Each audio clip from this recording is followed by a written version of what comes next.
இன்னைக்கு காலகட்டத்தில் பிள்ளைகளை ஒழுக்கமாக வளர்க்கணும் அப்படின்றது ஒவ்வொருத்தர் நம்ம வயிற்றுலையும் நெருப்பை கட்டிட்டு இருக்க மாதிரி நிற்க வேண்டியதாக இருக்கு. பிள்ளைகளுடைய நிலை, பிள்ளைகளுடைய தன்மையை பற்றி புரியணும் அப்படின்னா நம்ம விதைக்கும் பொழுதே சிந்தனை தெளிவாக இருக்கிறது நல்லது. இறை தூதர் நபி ஸல்லல்லாஹு அலைஹி வஸல்லம் அவங்க சொல்லி காமிக்கிறாங்க, கருவறையில் வானவர் ஒருவர் நியமிக்கப்படுறாங்க அப்படின்னு சொல்லி சொல்றாங்க. அப்போ அந்த கருவறையில வானவர் அல்லாஹ்வை பார்த்து, யா அல்லாஹ், ஒரு துளி விந்து பற்றி தொங்கக்கூடிய கரு, சக்கை போன்ற சதை துண்டு அப்படின்னு சொல்லி வானவர் சொல்றாங்க.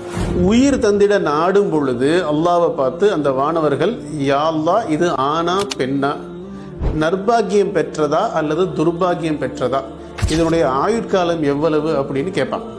அப்ப அல்லாஹ் நிர்ணயித்ததை தாயோட கருவறையில அந்த வானவர்களை கொண்டு எழுதுறாங்க அப்படின்னு சொல்லி சொல்றாங்க. அதே நேரத்தில் எனர்ஜி சயின்ஸ்ல சொல்லி காமிக்கிறாங்க, கருவுறுதல் தன்மைன்றது ஊஜி அப்படின்னு சொல்லக்கூடிய அல்டிமேட் நத்திங் ஸ்டேட்ல இருந்து ரூஹு வானத்திலிருந்து கீழே இறங்கி கருவறையில தங்கி அக்வயர்டு ஸ்டேட்னு சொல்லக்கூடிய தாய்ஜியா மாறுது.